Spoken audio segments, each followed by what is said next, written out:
Hello friends, आप सभी का मोस्ट वेलकम है आपके अपने यूट्यूब चैनल विजेता कुल में। तो साथियों, इस वीडियो में हम जीके जीएस का महत्वपूर्ण क्वेश्चन डिस्कस करने वाले हैं। और ये जीके जीएस फ्रेंड्स आपके बहुत सारे एग्जाम में कवर होने वाले हैं। तो टॉप 40 क्वेश्चन आप सभी का होने वाला है, जो आपके बिहार कार्यालय परिचारी परीक्षा, बिहार पुलिस, बिहार एसएससी इत्यादि एग्जाम्स के लिए काफ़ी इम्पोर्टेंट होने वाला है। और इसमें आपका सारा क्वेश्चन बिल्कुल एक्सप्लेनेशन के साथ सारे ऑप्शन को देखने को मिलेगा, तो काफ़ी हेल्पफुल होगा आप सभी के एग्ज़ाम के लिए। तो फ्रेंड्स, आप लोग पेन पेपर भी ज़रूर रखिए, जो भी एक्स्ट्रा फैक्ट्स होगा उसे आप नोट करते चलिए और अपना आंसर भी कमेंट करिए। लास्ट में ये भी आप लोग ज़रूर बताइए कि आपसे कितना सही हुआ है टोटल में से। तो चलिए सीधा हम वीडियो की शुरुआत करते हैं।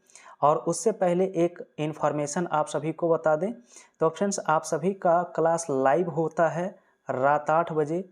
तो फ्रेंड्स, इस समय आप लोग ज़रूर जुड़िए, ठीक है। तो वहाँ पर आपका मैथ, हिंदी और जीके का भी क्वेश्चन होगा, तो वहाँ पर आप लोग ज़रूर जुड़िएगा। काफ़ी इम्पोर्टेंट सेशन होता है आप सभी के लिए, ठीक है। आइए शुरू करते हैं। पहला सवाल लिखा गया है कि इंडिका का लेखक कौन था। काफ़ी महत्वपूर्ण क्वेश्चन होता है ये एग्जाम के लिए। इंडिका नामक पुस्तक के लेखक जो हैं वो मेगास्थनीज हैं। कौन है? मेगास्थनीज। अब मेगास्थनीज आया है तो एक सवाल यहाँ से आप लोग नोट करेंगे। क्वेश्चन आएगा कि मेगास्थनीज जो था वो किसके दरबार में आया था। तो याद रखेंगे, चंद्रगुप्त मौर्य के दरबार में आया था। क्वेश्चन ये आएगा कि मेगास्थनीज को चंद्रगुप्त मौर्य के दरबार में किसने भेजा था। तो भेजा था सेल्यूकस निकेटर। किसने भेजा था? तो सेल्यूकस निकेटर का ये राजदूत था और ये यूनानी राजदूत था, ठीक है। तो ये दोनों सवाल आप लोग यहाँ से याद रखिए। और इसके बाद फ्रेंड्स, आपका ऑप्शन ए में जस्टिन दिया है, तो यहाँ से एक क्वेश्चन बनता है एग्जाम के लिए। क्वेश्चन आएगा कि किसने कहा था कि चंद्रगुप्त की जो सेना है वो डाकुओं का गिरोह है। तो किसने कहा था कि डाकुओं का गिरोह है चंद्रगुप्त की सेना का? तो डाकुओं का गिरोह कहा था जस्टिन ने, ठीक है। और ऑप्शन सी में अलबरूनी है। तो इससे तो एक क्वेश्चन हमेशा पूछा जाता है इसके बुक के बारे में। तो बताइए कि अलबरूनी ने कौन सा किताब लिखा है। तो याद रखेंगे, किताब उल हिंद। कौन सा किताब है? तो किताब उल हिंद या तहकीक ए हिंद। इस पुस्तक की रचना जो है वो अलबरूनी के द्वारा किया गया था, ठीक है। चलिए आगे बढ़ते हैं। दूसरा सवाल यहाँ पर होगा। तो 2 नंबर में लिखा है कि संविधान सभा के अस्थायी अध्यक्ष कौन थे। तो काफ़ी महत्वपूर्ण क्वेश्चन इसमें सारा लिया गया है। याद रखेंगे, डॉक्टर सच्चिदानंद सिन्हा को अस्थायी अध्यक्ष के रूप में नियुक्त किया गया था। और अस्थायी अध्यक्ष कब बने थे? तो याद रखेंगे 9 दिसंबर 1946 को। 9 दिसंबर 1946 को इन्हें अस्थायी अध्यक्ष के तौर पर नियुक्त किया गया था। लेकिन क्वेश्चन आएगा कि अस्थायी अध्यक्ष किससे बनाया गया था। तो डॉक्टर राजेंद्र प्रसाद को याद रखना है, अस्थायी अध्यक्ष बनाया गया था। और ये कब बने थे? तो 11 दिसंबर 1946 को संविधान सभा के द्वारा राजेंद्र प्रसाद को क्या बनाया गया था? तो अस्थायी अध्यक्ष। डॉक्टर राजेंद्र प्रसाद से एक क्वेश्चन और आप सभी नोट करेंगे। सवाल पूछा जाता है कि तदर्थ झंडा समिति के अध्यक्ष कौन है। तदर्थ झंडा समिति के अध्यक्ष कौन थे? तो डॉक्टर राजेंद्र प्रसाद, ठीक है। इसके बाद फ्रेंड्स, ऑप्शन में देखिए डॉक्टर भीमराव अंबेडकर है। तो एक क्वेश्चन यहाँ से आपका एग्जाम में आता है कि प्रारूप समिति के अध्यक्ष कौन थे। तो याद रखेंगे, प्रारूप समिति के अध्यक्ष भीमराव अंबेडकर थे, ठीक है। और इसके बाद ऑप्शन डी में जेबी कृपलानी है। तो याद रखना है कि स्वतंत्रता के समय कांग्रेस के अध्यक्ष कौन थे। तो स्वतंत्रता के समय कांग्रेस के जो अध्यक्ष थे वो थे जेबी कृपलानी, ठीक है। तो आइए अगला सवाल होगा आप सभी का। क्वेश्चन नंबर 3 लिखा है, शरीर में इंसुलिन का स्राव जो होता है वो कहाँ से होता है। तो इंसुलिन का स्राव होता है अग्नाशय से। कहाँ से होता है? किस अंग से? अग्नाशय से होता है। अब यहाँ पर फ्रेंड्स अग्नाशय आया है, तो याद रखेंगे कि इंसुलिन का निर्माण अग्नाशय के किस अंग से होता है। तो याद रखेंगे लैंगर हैंस की द्वीपिका। कौन सा होता है? तो लैंगरहैंस की द्वीपिका के बीटा सेल से, बीटा कोशिका से काफ़ी बार पूछा गया है, याद रखेंगे, ठीक है। चलिए इसके बाद ऑप्शन में, पहला ऑप्शन में यकृत दिया है, यहाँ से आप लोग क्वेश्चन नोट करेंगे। सवाल में आएगा कि सबसे बड़ी ग्रंथि कौन सी होती है? तो मानव शरीर की सबसे बड़ी ग्रंथि जो होता है वो यकृत होता है। साथ ही साथ एक सवाल और बनेगा इसमें कि पित्त रस का स्राव कहाँ से होता है? तो पित्त रस का स्राव जो होता है यकृत में होता है, ठीक है। इसके बाद फ्रेंड्स तिल्ली की अगर बात करेंगे तो तिल्ली से सवाल क्या आता है एग्जाम में? कहा जाएगा कि आरबीसी का कब्र किसे कहते हैं? तो आरबीसी का कब्र कहा जाता है तिल्ली को या स्प्लीन को, ठीक है। इसके बाद ऑप्शन डी में पीयूष ग्रंथि है, तो पीयूष ग्रंथि के बारे में नोट करेंगे। इसे मास्टर ग्रंथि कहते हैं, और मास्टर ग्रंथि इसलिए कहा जाता है क्योंकि ये बहुत सारे अन्य ग्रंथियों को नियंत्रित करने का काम करता है, इसीलिए इसे मास्टर ग्रंथि कहते हैं, ठीक है। और ये छोटी ग्रंथि होता है। चलिए अगला क्वेश्चन देखिए, क्वेश्चन नंबर 4 दिया है, लिखा है बिहार में 1857 का विद्रोह का नेतृत्व किसके द्वारा किया गया था? तो 1857 की क्रांति का नेतृत्व जब हुआ था बिहार से, तो बाबू बीर कुंवर सिंह आरा के जगदीशपुर से किए थे। कहाँ से? आरा के जगदीशपुर से। और ये काफ़ी वृद्ध व्यक्ति थे, 80 वर्ष की उम्र में इन्होंने नेतृत्व किया था, ठीक है। चलिए आगे ऑप्शन ए में खान बहादुर खान है, तो इन्होंने कहाँ से नेतृत्व किया था? तो बरेली से। कहाँ से किया था?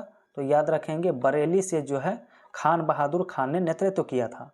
जबकि तात्या टोपे और नाना साहब, ये दोनों याद रखेंगे कानपुर से। कानपुर से नेतृत्व किसने किया था? तो नाना साहब और तात्या टोपे। ओके, तो नेक्स्ट क्वेश्चन 5 दिया है, लिखा वायुमंडल में सर्वाधिक मात्रा में पाई जाने वाली गैस निम्न में से कौन सी है? तो सर्वाधिक रूप में पाया जाता है नाइट्रोजन। कितना परसेंट? आप लोग कमेंट में बताइए सभी का। तो नाइट्रोजन आपका 78% सर्वाधिक है। ऑक्सीजन की अगर बात किया जाए तो अप्रॉक्स 21%, और कार्बन डाइऑक्साइड जो होता है 0.03%। वहीं अगर आर्गन की परसेंटेज की बात करेंगे तो 0.93% होता है, ठीक है। चलिए अब देखिए अगला सवाल 6 लिखा है, सौर मंडल का सबसे छोटा उपग्रह बताइए, ठीक है। तो सबसे छोटा उपग्रह, देखिए ग्रह तो आप सभी जानते हैं, हमने पिछला वीडियो में डिस्कस किया था। आप लोग कमेंट में ज़रूर बताइएगा कि सबसे छोटा ग्रह कौन होता है, तो फटाफट कमेंट करिए। तो अगर उपग्रह आया है सबसे छोटा तो डिमोस याद रखेंगे, डिमोस। और ये डिमोस किस ग्रह के उपग्रह हैं? तो डिमोस जो होता है ये मंगल ग्रह के उपग्रह हैं, और मंगल ग्रह के 2 उपग्रह हैं। पहला तो फोबोस होता है और दूसरा डिमोस होता है। तो फोबोस और डिमोस जो है ये मंगल ग्रह के 2 उपग्रह होते हैं। और मंगल ग्रह को किस नाम से जानते हैं? तो इसे लाल ग्रह कहा जाता है, ये भी नोट करेंगे, ठीक है। चलिए ऑप्शन में पहला ऑप्शन आपका गैनीमेड है, तो याद रखेंगे सबसे बड़ा जो उपग्रह होता है वो गैनीमेड होता है। और ये किस ग्रह का है? तो बृहस्पति ग्रह का ये उपग्रह होता है, ठीक है। और इसके बाद टाइटन, तो टाइटन किस ग्रह के उपग्रह हैं? याद रखेंगे टाइटन जो होता है ये शनि ग्रह, तो शनि का उपग्रह होता है टाइटन। वहीं चंद्रमा जो होता है ये पृथ्वी का एकमात्र उपग्रह है, पृथ्वी का। और चंद्रमा को किस नाम से जानते हैं? तो इसे जीवाश्म ग्रह कहा जाता है। नोट करेंगे, काफ़ी बार पूछा गया है। जीवाश्म ग्रह किसे कहते हैं? तो चंद्रमा को कहा जाता है, ठीक है। आइए अगला सवाल फ्रेंड्स, क्वेश्चन नंबर 7 है, लिखा है अष्टाध्यायी के रचनाकार निम्न में से कौन है? अष्टाध्यायी, तो अष्टाध्यायी के लेखक पाणिनि है, याद रखेंगे पाणिनि। और ये अष्टाध्यायी है क्या? तो अष्टाध्यायी संस्कृत व्याकरण का सबसे प्राचीन पुस्तक है। संस्कृत व्याकरण का सबसे प्राचीन पुस्तक माना जाता है अष्टाध्यायी, ठीक है। और इसके बाद पहला ऑप्शन कौटिल्य दिया है। कौटिल्य को ही दूसरा नाम चाणक्य कहा जाता है। और इन्होंने जो पुस्तक लिखा था वो है अर्थशास्त्र। क्या है? तो याद रखेंगे अर्थशास्त्र के लेखक चाणक्य या फिर कौटिल्य को माना जाता है, ठीक है। फ्रेंड्स ऑप्शन सी में कालिदास है, तो इससे एक क्वेश्चन आता है कि भारत का शेक्सपियर किसे कहा जाता है? तो भारत का शेक्सपियर जो है कालिदास को कहा जाता है। और इनका एक पुस्तक है जो काफ़ी बार पूछा गया है, अभिज्ञान शाकुंतलम। क्या है, तो अभिज्ञान शाकुंतलम इनके पुस्तक का नाम है, ठीक है। और महर्षि वाल्मीकि के द्वारा कौन सी पुस्तक की रचना की गई है, तो याद रखेंगे संस्कृत रामायण। जो रामायण संस्कृत में लिखा गया है, इसकी रचना महर्षि वाल्मीकि के द्वारा किया गया, ठीक है। आइए नेक्स्ट क्वेश्चन होगा, तो अगला सवाल का आंसर करना है। क्वेश्चन नंबर 8, देखा नाबार्ड की स्थापना किस वर्ष हुई थी। नाबार्ड काफ़ी बार आया है, याद रखेंगे 1982 ईस्वी में। 1982 में इसकी स्थापना होती है। छोटा डेट भी कभी कभी पूछा जाता है, तो याद रखेंगे 12 जुलाई 1982 को इसकी स्थापना होती है। किस समिति की सिफारिश पर होता है, तो शिवरामन समिति की सिफारिश पर। ये जरूर याद रखिएगा, समिति का नाम शिवरामन समिति की सिफारिश पर। चलिए ऑप्शंस में देखते हैं। पहला ऑप्शन 1969 है, तो एक क्वेश्चन बनता है यहाँ से कि 14 बैंकों का राष्ट्रीयकरण कब हुआ था।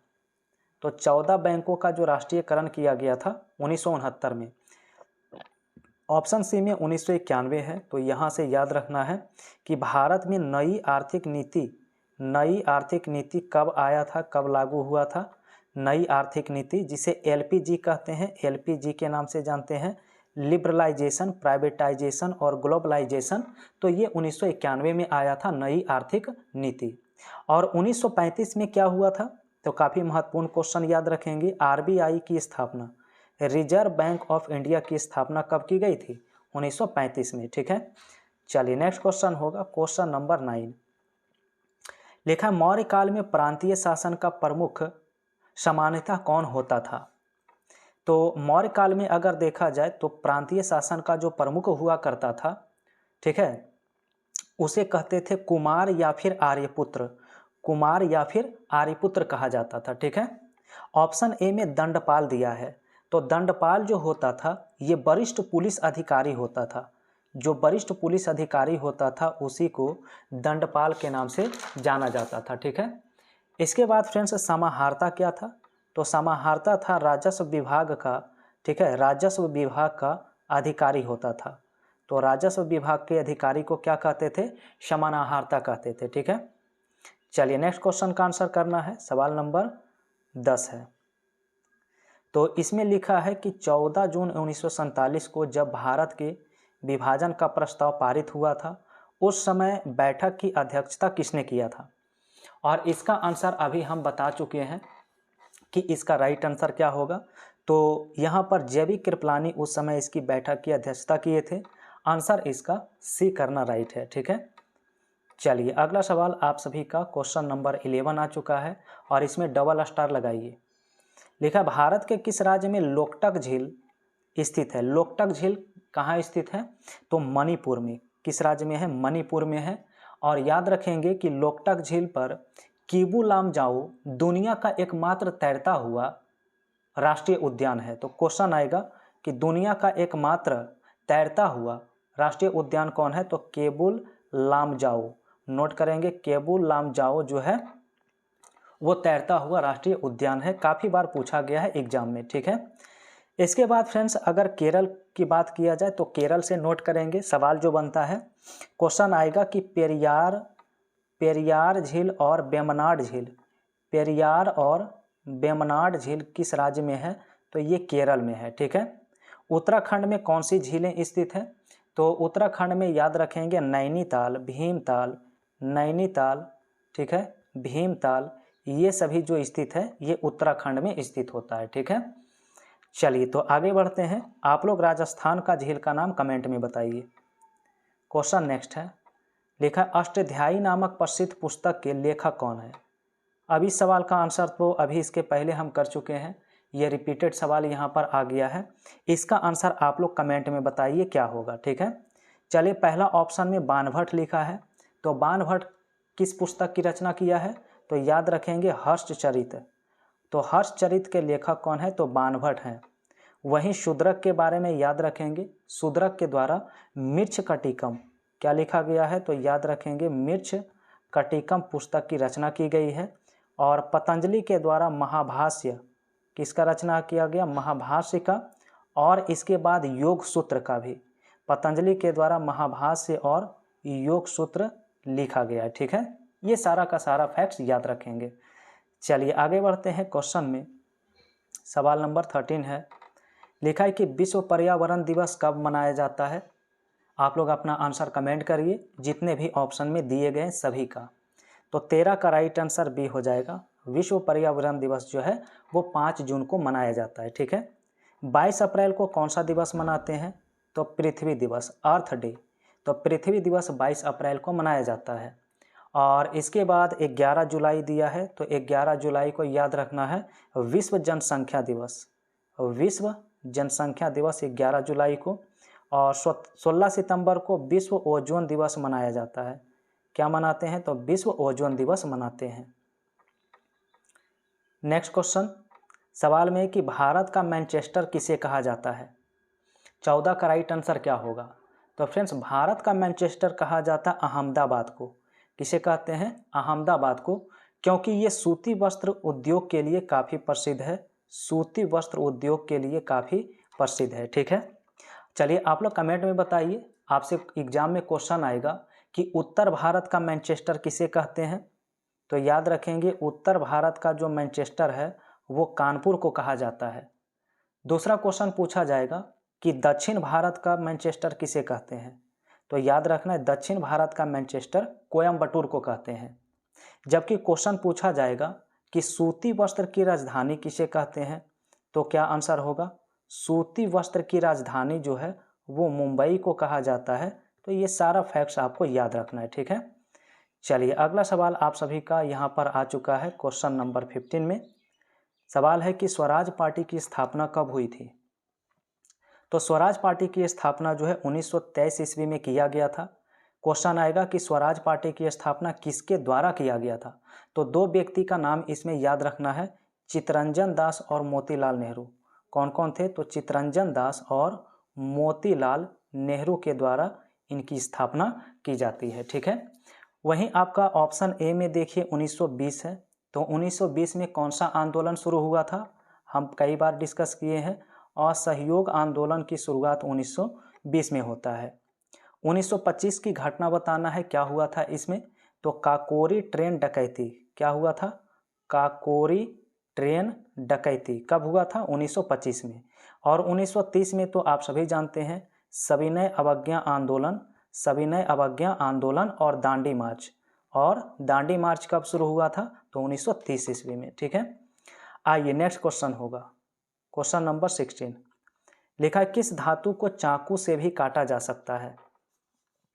तो फ्रेंड्स, काफ़ी मुलायम होने के कारण सोडियम को, किसे, तो सोडियम को हम चाकू से भी काट सकते हैं। और सोडियम को कहाँ रखा जाता है, तो ये भी सवाल कई बार आया है, मिट्टी तेल में या केरोसिन तेल में। मिट्टी तेल में सोडियम को डुबोकर रखा जाता है। ठीक है। चलिए आगे बढ़ते हैं। तो अगला सवाल का आंसर करना है 17 का। लिखा गौतम बुद्ध ने अपना प्रथम उपदेश कहाँ दिया था। तो पहला उपदेश दिया गया था सारनाथ में। कहाँ दिया गया था, सारनाथ में।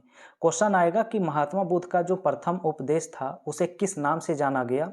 तो याद रखेंगे इसे धर्म चक्र प्रवर्तन कहा गया। धर्म चक्र प्रवर्तन के नाम से जाना गया। ठीक है। चलिए फटाफट आप लोग कमेंट में बताइए, कुशीनगर में महात्मा बुद्ध का क्या हुआ था। तो कुशीनगर में महात्मा बुद्ध का मृत्यु हो गया था, जिसे महापरिनिर्वाण कहा गया। क्या कहा गया, महापरिनिर्वाण कहा गया, याद रखेंगे। और बोध गया में महात्मा बुद्ध को क्या हुआ था, तो बोध गया में ज्ञान की प्राप्ति हुआ था। किस वृक्ष के नीचे, तो वृक्ष का नाम याद रखेंगे पीपल वृक्ष, पीपल वृक्ष के नीचे। और लुम्बिनी में इनका क्या हुआ था, जन्म हुआ था। लुम्बिनी में इनका जन्म हुआ था। ओके, अगला सवाल आपका 18 है। सवाल है कि मुख्यमंत्री की नियुक्ति निम्न में से कौन करता है। मुख्यमंत्री की नियुक्ति जो है याद रखेंगे राज्यपाल के द्वारा किया जाता है। किसके द्वारा, राज्यपाल के द्वारा। ऑप्शन सी में क्वेश्चन आएगा कि मुख्यमंत्री की नियुक्ति जो राज्यपाल करते हैं वो किस आर्टिकल के तहत, किस अनुच्छेद के तहत करते हैं। काफ़ी इंपॉर्टेंट आर्टिकल होता है। तो 164 अनुच्छेद 164 के तहत जो है मुख्यमंत्री की नियुक्ति राज्यपाल करते हैं। चलिए क्वेश्चन नंबर 19। लिखा है कि पीतल किन धातुओं का मिश्रण होता है। पीतल, तो पीतल होता है तांबा और जस्ता का। किसका होता है, तांबा और जस्ता का। वहीं तांबा और टिन से जो मिलके बने होते हैं मिश्र धातु, उसे कांसा कहा जाता है। तो कांसा का निर्माण होता है तांबा और टिन से। लोहा, निकेल और क्रोमियम, लोहा, निकेल और क्रोमियम से मिलके बनता है स्टेनलेस स्टील। कौन सा स्टील? तो स्टेनलेस स्टील का निर्माण होता है। जबकि सीसा और टीना से मिलकर टांका बनता है। क्या कहते हैं? टाका कहते हैं। ठीक है, चलिए आगे बढ़ते हैं। अगला सवाल देखिएगा, क्वेश्चन नंबर 20 है। लिखा है भारतीय राज्य ओडिशा की स्थापना किस तिथि को की गई थी? तो ओडिशा की जो स्थापना है वो वर्ष 1936 में 1 अप्रैल को। इसीलिए ओडिशा के द्वारा इस तिथि को उत्कल दिवस के रूप में मनाया जाता है। कौन सा दिवस? तो उत्कल दिवस के रूप में मनाया जाता है। चलिए क्वेश्चन नंबर 21 है। लिखा है कि बिहार का लोक नृत्य निम्न में से कौन है? बिहार का लोक नृत्य आप लोग बताइए। पहला ऑप्शन में कथकली है। तो कथकली जो होता है ये केरल का होता है। कहाँ का है? केरल का लोक नृत्य होता है। बिहू कहाँ का है? तो बिहू जो होता है ये असम का होता है। जबकि जट जटिन जो है ये बिहार का है। कहाँ का है? बिहार का है। और यक्षगान याद रखेंगे कर्नाटक का है। तो इसका राइट आंसर ऑप्शन सी हो जाएगा। अगला सवाल 22 लिखा है सफ़ेद सोना किसे कहा जाता है, ये बताइए। तो सफ़ेद सोना जो है कपास को कहते हैं। आंसर इसका बी होगा। ठीक है, लेकिन आपसे सवाल पूछा जाएगा कि सफ़ेद धातु किसे कहते हैं। ठीक है, आपसे क्वेश्चन पूछा जाएगा कि सफ़ेद धातु किसे कहते हैं, तब आंसर आपका प्लेटिनम करना है। और अगर पूछा जाएगा कि काला सोना किसे कहते हैं, अगर पूछा जाएगा काला सोना किसे कहते हैं, तो कोयला को कहते हैं। क्वेश्चन पूछा जाएगा कि द्रव सोना किसे कहते हैं, तो याद रखेंगे द्रव सोना जो है पेट्रोलियम को कहा जाता है। तो इसका आंसर बी ऑप्शन था। आइए अगला सवाल 23 है। लिखा है अर्थशास्त्र का जनक किसे माना जाता है? अर्थशास्त्र का जनक, तो याद रखना है एडम स्मिथ को। एडम स्मिथ को। एडम स्मिथ का एक पुस्तक भी काफ़ी चर्चित है जो बराबर एग्जाम में आता है। तो याद रखेंगे द वेल्थ ऑफ नेशन। क्या है? The wealth of nation. तो ये पुस्तक जो लिखा गया है एडम स्मिथ के द्वारा। ठीक है, वहीं ऑप्शन में अमर्त्य सेन है। तो याद रखेंगे अमर्त्य सेन को नोबेल पुरस्कार दिया गया है।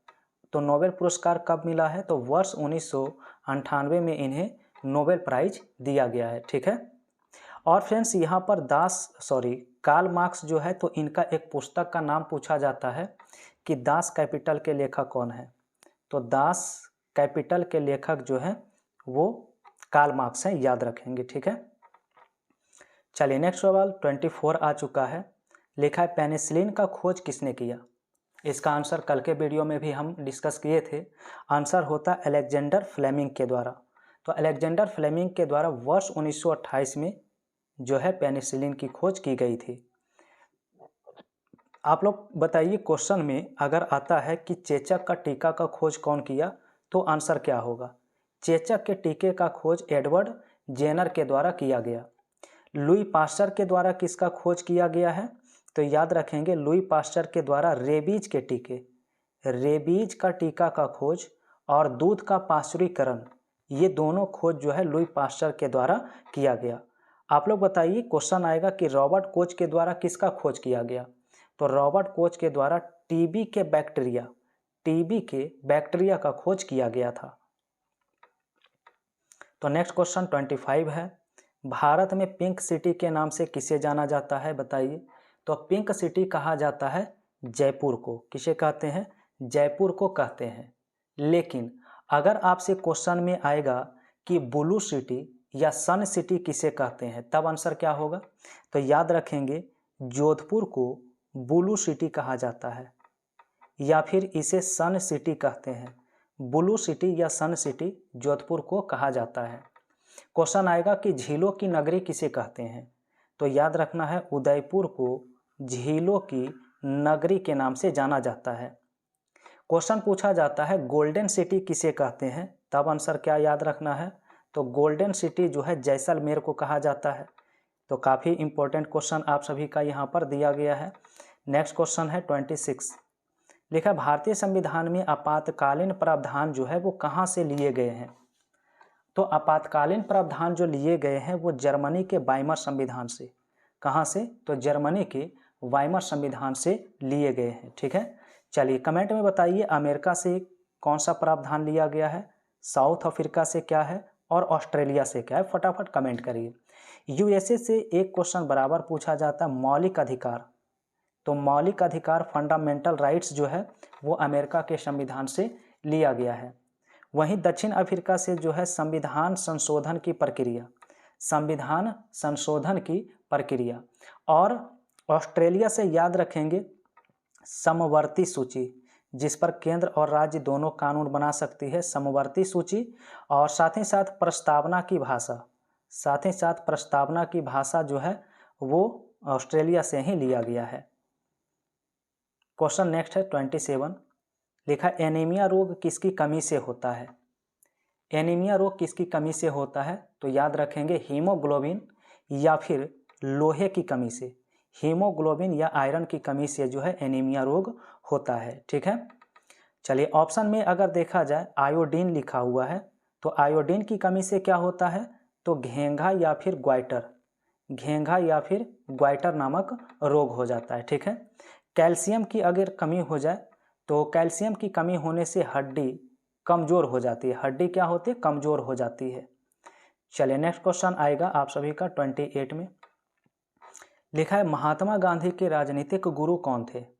ठीक है, तो महात्मा गांधी के राजनीतिक गुरु थे गोपाल कृष्ण गोखले। कौन थे? गोपाल कृष्ण गोखले। और क्वेश्चन आएगा कि गोपाल कृष्ण गोखले के गुरु कौन थे। तो गोपाल कृष्ण गोखले के गुरु थे महागोविंद रनाडे। इनके गुरु का नाम क्या था? तो महागोविंद रनाडे था। ठीक है, चलिए अब देखिए यहाँ पर एक सवाल और आपका बनेगा, दादा भाई नौरोजी के बारे में पूछा जाता है एग्जाम में कि इन्हें किस नाम से जाना जाता है। तो इसे वायु वृद्ध पुरुष कहा जाता है। क्या कहते हैं? वायु वृद्ध पुरुष के नाम से जाने जाते हैं। चलिए नेक्स्ट 29 सवाल है कि कौन सा देश हजार झीलों की भूमि कहलाता है। हजार झीलों की भूमि के नाम से फिनलैंड को जाना जाता है। तो फिनलैंड इसका राइट आंसर होगा। लेकिन एग्जाम में आपका सवाल आएगा कि मध्य रात्रि के सूर्य का देश किसे कहते हैं। तो मध्य रात्रि के सूर्य का देश जो है वो नॉर्वे को कहा जाता है। दूसरा क्वेश्चन आपका बन जाएगा कि उगते सूर्य का देश किसे कहते हैं। दूसरा सवाल आएगा कि उगते सूर्य का देश किसे कहते हैं। तो जापान को कहते हैं। ठीक है, किसे कहते हैं? जापान को कहते हैं उगते सूर्य का देश। क्वेश्चन आएगा कि ठीक है, क्वेश्चन आएगा कि नील नदी का उपहार किस देश को कहते हैं। क्वेश्चन आएगा नील नदी का उपहार किस देश को कहते हैं। तो मिस्र को क्या कहते हैं? नील नदी का उपहार कहा जाता है। ठीक है, आइए नेक्स्ट क्वेश्चन होगा 30। क्वेश्चन में है जापान की मुद्रा का नाम बताइए क्या होता है। तो जापान की मुद्रा का नाम येन होता है, ऑप्शन बी होगा। वहीं ऑप्शन ए में युआन दिया है। तो युआन किस देश की मुद्रा का नाम है? तो चीन की है। ठीक है, युआन या फिर रेनमिनबी जो है वो चीन की मुद्रा का नाम होता है। टका किस देश का है? तो टका होता है बांग्लादेश का। और डॉलर कहाँ का है? तो यूएसए और अन्य कई सारे देश में डॉलर होता है। तो आप लोग कमेंट में बताइए। क्वेश्चन नंबर नेक्स्ट है 31। तो 31 में सवाल आपका है कि बिहार का शोक किस नदी को कहा जाता है। तो बिहार का शोक जो कहा जाता है कोसी नदी को। किसे कहते हैं? कोसी नदी को कहा जाता है। चलिए ये तो बात हो गई बिहार की, लेकिन आपसे बिहार के स्थान पे अगर कहा जाए कि असम का शोक किस नदी को कहते हैं। असम का शोक किस नदी को कहते हैं? तो ब्रह्मपुत्र नदी को। याद रखेंगे ब्रह्मपुत्र नदी को असम का शोक कहा जाता है। क्वेश्चन आएगा कि बंगाल का शोक किस नदी को कहा जाता है। ठीक है, बंगाल का शोक, तो बंगाल का शोक जो है वो दामोदर नदी को कहा जाता है। किसे? दामोदर नदी को कहा जाता है। ठीक है, चलिए अगला सवाल होगा फ्रेंड्स आप सभी का क्वेश्चन नंबर 32। लिखा है कि पीतल के बर्तनों के लिए बिहार का कौन सा स्थान जो है वो प्रसिद्ध है। तो याद रखेंगे परेव, ये पटना के क्षेत्र में स्थित होता है, पटना के आसपास।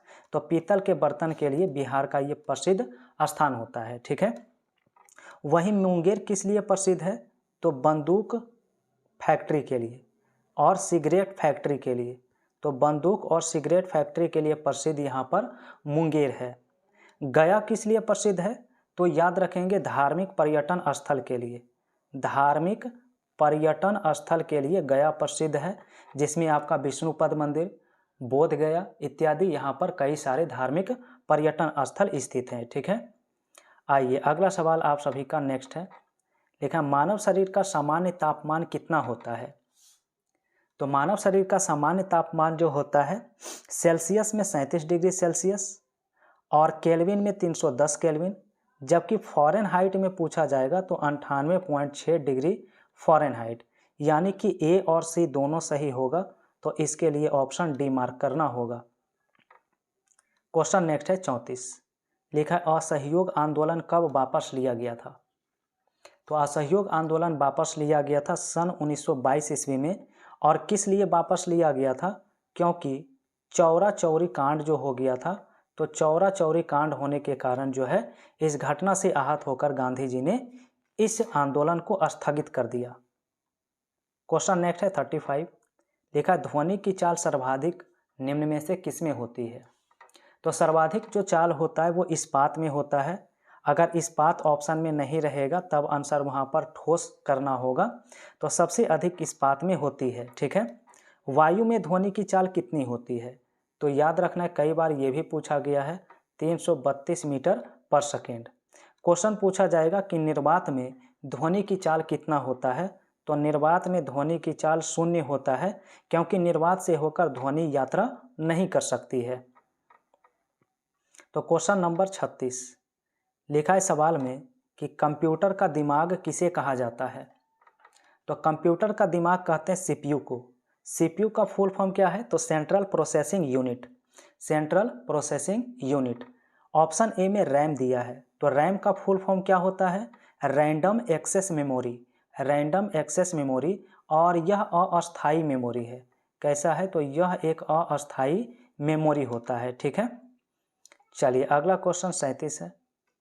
लिखा पानीपत का तीसरा युद्ध किसके किसके बीच लड़ा गया था? आप लोग कमेंट में बताइए तीसरा युद्ध कब हुआ था। ठीक है, तो 37 का आंसर डी होगा। अहमद शाह अब्दाली और मराठों के बीच 1761 ईस्वी में लड़ा गया था। कब? तो 1761 में। चलिए ये तो तीसरा युद्ध है। आपसे सवाल पूछा जाएगा कि पानीपत का पहला युद्ध और पानीपत का दूसरा युद्ध कब हुआ था? तो याद रखेंगे पानीपत का जो दूसरा युद्ध होता है, सेकेंड युद्ध, वो अकबर और हेमू के बीच में 1556 ईस्वी में होता है। कब होता है? 1556 ईस्वी में। वहीं अगर फर्स्ट युद्ध की बात करेंगे पानीपत का, तो 1526 ईस्वी में होता है। किसके किसके बीच? तो बाबर और इब्राहिम लोदी। बाबर और इब्राहिम लोदी के बीच जो है वो प्रथम युद्ध होता है। ठीक है, और इस युद्ध को जीतकर बाबर जो है मुगल वंश की स्थापना करता है। चलिए अगला क्वेश्चन 38 है। लिखा गया है कि मीराबाई के गुरु या उपदेशक किसे माना जाता है? तो मीराबाई के गुरु या उपदेशक के रूप में रैदास या रविदास, इन्हीं का नाम है। तो आंसर बी इसका करेक्ट आंसर होगा। नेक्स्ट 39 है। लिखा इनमें से कौन सी रचना पतंजलि के द्वारा रचित है? पतंजलि के द्वारा कौन सी रचना रचित है? तो महाभाष्य। कौन सा है? महाभाष्य। और इसके साथ साथ आप याद रखेंगे योग सूत्र भी। तो योग सूत्र के भी रचनाकार पतंजलि ही है, तो ऑप्शन ए राइट होगा। नाट्य शास्त्र ऑप्शन बी में है, तो नाट्य शास्त्र की रचना के बारे में आएगा तो याद रखेंगे भरत मुनि। क्या होगा? भरत मुनि होगा। चलिए फाइनली आज का अंतिम प्रश्न आ चुका है 40 नंबर। इसका आंसर आप सभी को कमेंट में बताना है कि बिहार का राजकीय पक्षी कौन होता है? ऑप्शन में कोयल, नीलकंठ, गौरैया और मोर दिया गया, तो फटाफट आप लोग राइट आंसर कमेंट करिए। कल का आंसर आप सभी को इसका वीडियो में प्रोवाइड करेंगे। ठीक है, तो फ्रेंड्स चैनल पर पहली बार जुड़े हैं तो आप सभी चैनल को सब्सक्राइब करके बेल आइकन की घंटी जरूर प्रेस कर लीजिए, ताकि हर एक वीडियो का नोटिफिकेशन आप तक पहुंचता रहे। और आप सभी को वीडियो अगर पसंद आया है तो लाइक ज़रूर कर दीजिए, शेयर कर दीजिए। और फ्रेंड्स लाइव सेशन में भी आप लोग प्रतिदिन ज़रूर जुड़िए। लाइव सेशन आपका रात 8 बजे होता है।